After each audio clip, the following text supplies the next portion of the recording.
Hello everyone, this is Dalian, and I know I promised that I would review these three goobers, but guess that I'll have to wait for now, because now we've got the largest carnivore that ever lived in the house.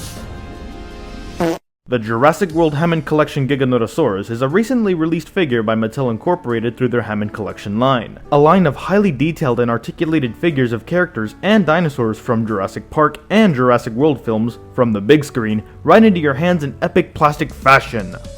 Kinda. You see, this line hasn't had the best run so far. Despite being promoted as a premium line with high quality and attention to detail, for a majority of the line's existence, they've been struggling to live up to that standard they've set up for themselves. While a majority of their older figures aren't that great honestly, recently, with a bunch of critiques from the Jurassic Park community in mind, they've been getting better and better with each release. And now, all that feedback has culminated in Mattel giving us what is arguably their masterpiece. This figure is so good, it almost makes me forget how disappointing Dominion was. The paint job on the Giga is solid. Most of the colors here are pretty accurate and spot on compared to what we see in the film, if a bit saturated and simplified. The dark gray patterns blend well with the muted greens, which are more or less supplemented well with reddish brown shading across the general body. Though it is a bit overdone in a few spots, but it's nothing egregious. The sort of beige paint on the Giga's ventral side is kind of inaccurate, as it isn't this prominent on the design and sticks out a bit, but I personally don't mind this that much. While Mattel is known for violating John Hammond's motto by sparing some expenses with their stuff, they've clearly spared almost none here, as all the nails are painted, even the dew claw, which they have been known to leave out on a majority of their other figures. Like the other larger figures in the Hammond collection, the eye is a separate glass piece, and while Mattel's execution of this feature still isn't the best, it's definitely much better than their first rodeo with the Hammond Rex. Overall, I give the paint job a solid 1.5 points out of 2.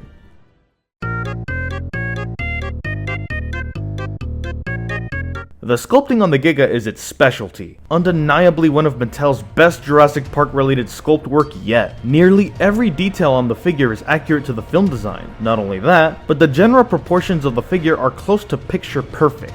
The general body is decently stocky, the tail is as long as it should be, the feet are about the right size, the teeth are finally nice and pointy, and while the arms are a bit bigger than they should be, they aren't grossly out of proportion, so it isn't that big of a deal considering the price. These buff arms do give me a funny mental image of the Giga working out at the gym after seeing all the mean comments it got from Dominion. Bro is on his villain arc, and I may or may not mean that in more ways than one. As for the design itself, I know most people were mixed on the Giga's design when it was first revealed.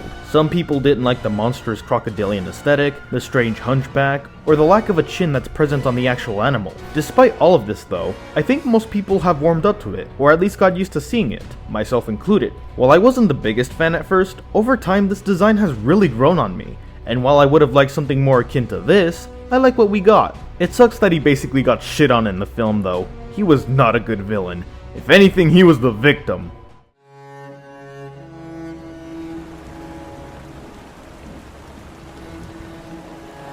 But that's for another time. Overall, I give the sculpting a solid 2 points out of 2.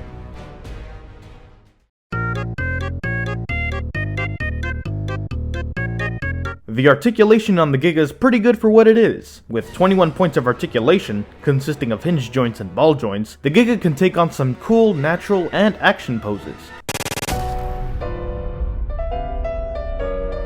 And with my particular copy, there aren't any issues with overly loose or tight joints. Well, at least right now.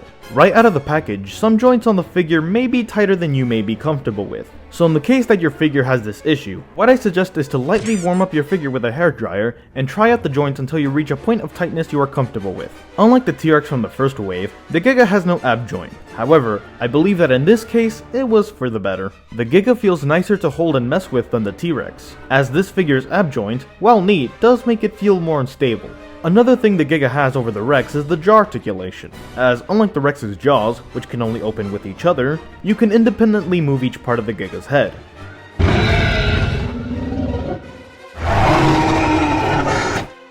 Overall, I give the articulation a solid 2 points out of 2.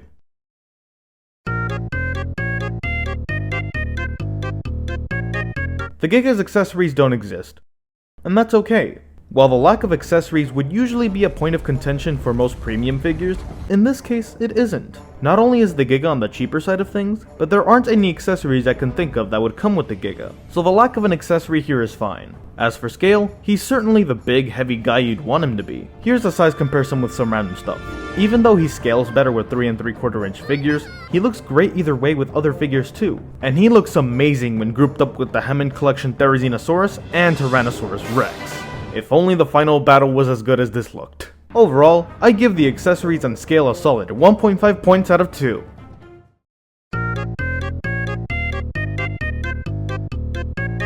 The price for the Giga is about $50, which is certainly a bang for your buck. You're getting something this good for a genuinely reasonable price. I'm honestly surprised Mattel didn't raise the price up to $60 considering all the improvements from all the other figures.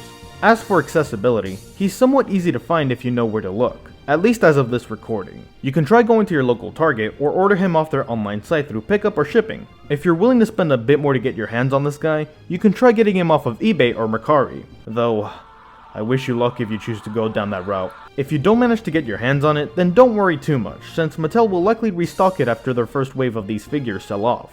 Overall, I give the price and accessibility a solid 2 points out of 2. Tally up the points and you get a total score of 9 out of 10. However, reports from a few people do show that this figure can be prone to some QC issues, varying from small to "Oh my goodness!" Because of this, the varying degree of quality control between copies will force me to take half a point off from the total score, giving the Hammond Collection Giganotosaurus a solid 8.5 out of 10, making it an amazing figure and earning him the Indonum Darling and Diamond Seal of Approval.